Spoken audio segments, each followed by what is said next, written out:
উপদেষ্টা নাহিদের কল্যাণে এই সরকার কিছু বড় সাফল্য পেয়েছে।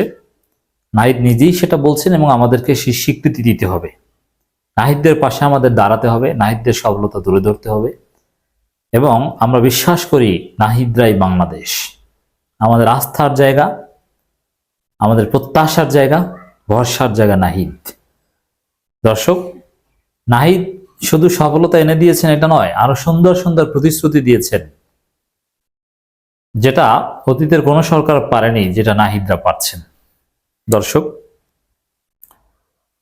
সংবাদপত্র, মত প্রকাশ ও সমাবেশের স্বাধীনতা নিশ্চিত করেছে অন্তর্বর্তীকালীন সরকার। দেখেন, বিএনপির লোকজন বা অনেকে বলে যে গণতন্ত্র পুনরুদ্ধার। কেন পুনরুদ্ধার? গণতন্ত্র কি এখন নেই? গণতন্ত্র কি চলে গিয়েছে বিপ্লবের মাধ্যমে? এটা আপনি মিন করতে চান? নেভার। সংবাদপত্র যে স্বাধীনতা ভোগ করছে এখন, অতীতে কখনো এত স্বাধীনতা ভোগ করতে পারেনি। আপনি তারেক রহমানের কার্টুনও আঁকছে, সরকারের বিরুদ্ধেও লিখছে। যতটুকু স্বাধীনতা সংবাদপত্র এক্সারসাইজ করতে পারছে না, ততটুকু বিএনপির কারণে পারছে না। কারণ স্থানীয় সাংবাদিকদের বিএনপি হুমকি ধমকি দিচ্ছে, বিএনপির চাঁদাবাজের বিরুদ্ধে অনেকে রিপোর্ট করতে ভয় পাচ্ছে। কিন্তু সরকারের পক্ষ থেকেই সাধারণত সংবাদপত্রের স্বাধীনতা টুটি চেপে দেওয়া হয়, কিন্তু সরকার মোটেই নিয়ন্ত্রণ করছে না, জাস্ট ফেসিবাদ মুক্ত করার চেষ্টা করছে। এটা তো করবেই। কিন্তু সংবাদপত্র দেখেন, প্রথম আলো, ডেইলি স্টার, এরা এখনো আওয়ামী লীগের দালালি করে প্রো আওয়ামী লীগ লোকজনকে নিয়ে চলে যেভাবে বহাল তবিয়তে আছে, এটা সংবাদপত্রের স্বাধীনতার সর্বোচ্চ উদাহরণ। জনকণ্ঠের মতো পত্রিকাও আছে, বন্ধ করছেন এবার।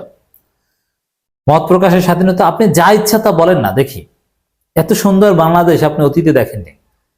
আপনি ডক্টর ইউনূসকে সকাল সন্ধ্যা গালি দেন, কেউ কিছু বলে আপনাকে সাইবার সিকিউরিটি মামলা দিবে, আপনাকে জেনে নেবেন এবার। অতএব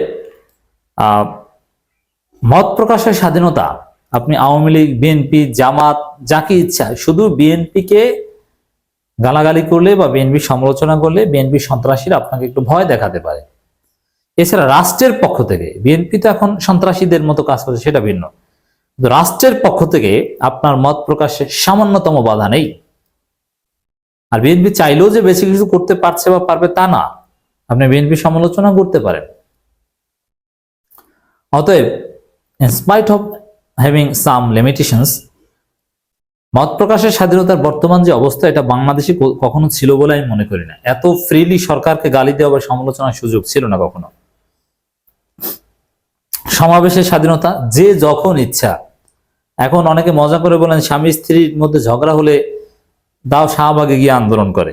এই যে আন্দোলন করা যে স্বাধীনতা, বাংলাদেশে অতীতে এত স্বাধীনতা কখনো ভোগ করেনি। এই কারণে কারা আন্দোলন করেনি? এই সরকার দায়িত্ব নেওয়ার পর এমন একটা গ্রুপ দেখাতে পারবেন যারা কোনো কারণে আন্দোলন করেনি বা সভা সমাবেশ করেনি? সভা সমাবেশের শখ, যেটা 15 বছরে মানুষ মেটাতে পারেনি, এই 3 মাসে এটা মিটিয়েছে। এটা এই সরকারের অধীনে হয়েছে। উপদেষ্টা নাহিদ নিজেই কথা বলেছেন। তথ্য সম্প্রসারণ উপদেষ্টা মোহাম্মদ নাহিদ ইসলাম বলেছেন, অন্তর্বর্তী সরকার মত প্রকাশ ও সমাবেশ করার স্বাধীনতা, পাশাপাশি সংবাদপত্রের স্বাধীনতা নিশ্চিত করেছে। গণমাধ্যমের হস্তক্ষেপ না করাকে তিনি তার সরকার আরেকটি বড় সাফল্য হিসেবে দেখেছেন। হ্যাঁ, নাহিদের কল্যাণে এই সাফল্য, গণমাধ্যম হস্তক্ষেপ করেননি, চমৎকার ভাবে চলছে। সরকারের 100 দিন পূর্তি উপলক্ষে বাসসকে দেওয়া এক সাক্ষাৎকারে তিনি বলেন, অন্তর্বর্তী সরকার আমলে সংবাদপত্রের স্বাধীনতার পাশাপাশি মত প্রকাশের স্বাধীনতা, সমাবেশের স্বাধীনতা অর্জন করা হয়েছে।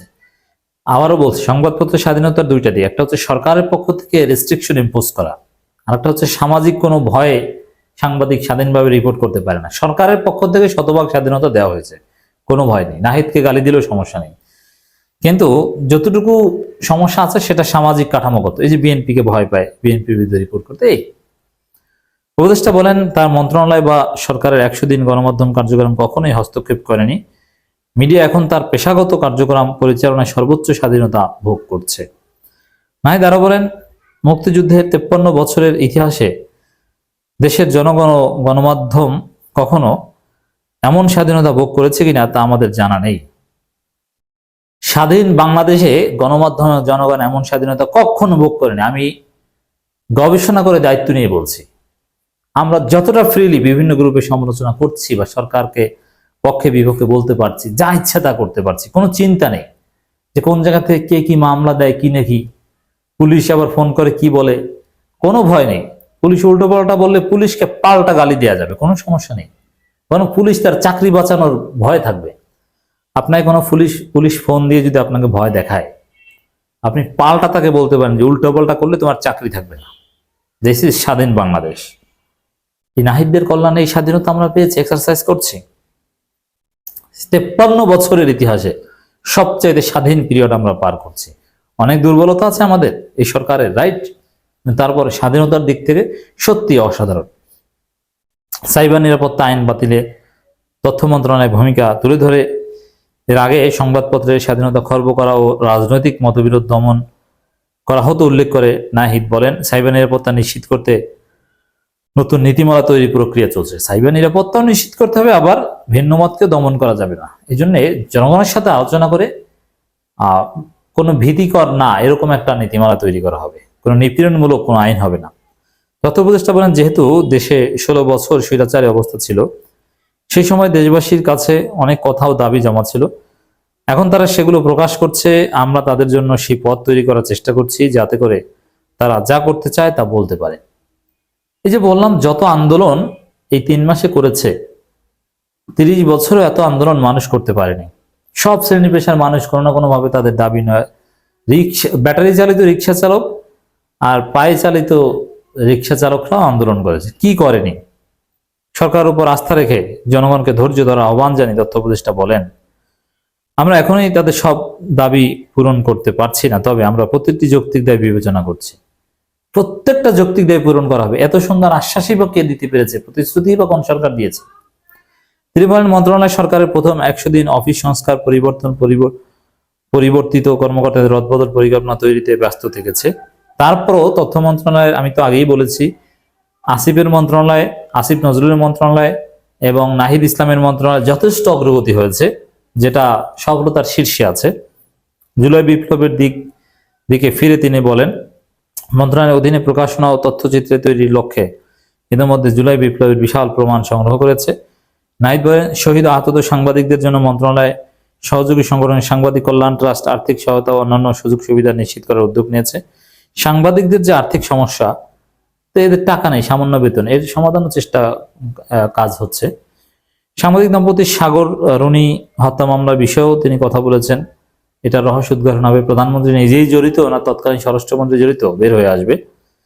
এক প্রতিবেদনে বলা হয়, অন্তর্বর্তী সরকারের শেষ 100 দিনে সাংবাদিকতার উন্নয়ন, ফেসিবাদ পতন, পুলিশ ও জুলাই বিপ্লব ও গণঅভ্যুত্থানের চেতনা সমুন্নত রাখতে তথ্যচিত্র নির্মাণ ও সম্প্রচার তথ্য মন্ত্রণালয় বেশ কিছু উদ্যোগ নিয়েছে। আপনি যদি পয়েন্ট টু পয়েন্ট ধরে ধরে বিশ্লেষণ করেন যে কোন মন্ত্রণালয় কতটুকু সফলতা, তাতে তথ্য মন্ত্রণালয় যথেষ্ট এগিয়ে থাকবে। মন্ত্রণালয়ের নির্দেশনা অনুসরণ করে ইতিমধ্যে সাংবাদিক কল্যাণ ট্রাস্ট ইতিমধ্যে 350 সাংবাদিককে 2,36,00,000 টাকা আর্থিক সহায়তা প্রদান করেছে এবং সাংবাদিকদের মেধাবী সন্তানদের বৃত্তি প্রদানের উদ্যোগ নিয়েছে। আমাদের দেশের সাংবাদিকরা খুবই মার্জিনালাইজড, সামান্য বেতন, এবং অনেক সাংবাদিক আছে বেতন নেই।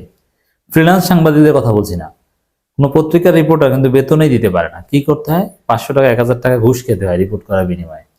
এই হচ্ছে অবস্থা। এছাড়া মন্ত্রণালয় জাতীয় চলচ্চিত্র উপদেষ্টা কমিটি, বাংলাদেশ চলচ্চিত্র সার্টিফিকেশন বোর্ড, বাংলাদেশ সাংবাদিক কল্যাণ ট্রাস্ট বোর্ড, জাতীয় চলচ্চিত্র পুরস্কার 2023 প্রদানের জন্য জুরি বোর্ড সহ বিভিন্ন বোর্ড ও কমিটির জন্য যোগ্য প্রার্থী প্রস্তাব করার জন্য একটি অনুসন্ধানী কমিটি গঠন করেছে। এবং হাসিনার আমলে চলচ্চিত্র পুরস্কার দেওয়া হতো তাও রাজনৈতিক বিবেচনায় আওয়ামী সংশ্লিষ্টদের, কিন্তু না, এবার তা হবে না। সত্যিকার অর্থে যারা ক্রিয়েটিভ চলচ্চিত্র নির্মাণ করেছে তাদের পুরস্কৃত করা হবে। এছাড়া বাংলাদেশ টেলিভিশন, বাংলাদেশ বেতার, বাংলাদেশ সংবাদ সংস্থা, প্রেস ইনস্টিটিউট বাংলাদেশ এবং চলচ্চিত্র প্রকাশনা অধিদপ্তর সহ মন্ত্রণালয়ের প্রতিটি প্রতিষ্ঠানে সফলভাবে কিছু কর্মসূচি সম্পন্ন করেছে, কিছু প্রক্রিয়াধীন রয়েছে। বাংলাদেশ টেলিভিশন আগামী বাংলাদেশ ফেসিবাদের ডায়েরি, দমনের উপাখ্যান ও শহীদ পরিবার আর্তনাদ ও ক্ষমতাচ্যুত ফেসিবাদী সরকারের দমন পীড়ন, দুর্নীতিমূলক কর্মকাণ্ড এবং জুলাই বিপ্লব নিয়ে বেশ কিছু অনুষ্ঠান তথ্যচিত্র সম্প্রচার করেছে। শুধু এটা না, ফেসিবাদের দোসরদের বিভিন্ন জায়গা থেকে সরিয়ে দিয়েছে, এখনো আছে। বাংলাদেশ বেতারও অনেক ফেসিবাদী কর্মকর্তারা বহাল তবিয়তে আছেন, জাস্ট অনেককে এক জায়গা থেকে আরেক জায়গায় ট্রান্সফার করা হয়েছে, কিন্তু সেম দায়িত্বে আছেন। এ বিষয়েও কাজ চলছে। কি করেছেন এগুলো বলেছেন। অবশ্য আরো একটা কথা বলি, বিপ্লবের স্পিরিটকে ধারণ করতেও সবচাইতে এগিয়ে আছে তথ্য মন্ত্রণালয় এবং ক্রীড়া মন্ত্রণালয়। তারা 24-এর গণবিপ্লবকে সত্যিকার অর্থে ধারণ করে, এবং অনেক মন্ত্রণালয় এগুলো ধারণ করে না, এগুলো তাদের মাথায় নেই, তারা জাস্ট ডিপার্টমেন্টাল কাজ করছে। এই ক্রীড়া মন্ত্রণালয় এবং এই তথ্য মন্ত্রণালয় নারীদের এখানে বিভিন্ন কিছু শহীদদের নামে নামকরণ করা বা কথায় কথায় শহীদদের কথা বলে, অন্য মন্ত্রণালয় শহীদদের কথা মাথায় আনে না, চিন্তাই করে না। এই জন্য আমরা বলবো নাহিদের কল্যাণেই এই সরকার অনেক বড় বড় সাফল্য পেয়েছে, আরো পাবে, অনেক প্রতিশ্রুতি দিচ্ছেন। নাহিদরাই বাংলাদেশটা গড়ে দিবে।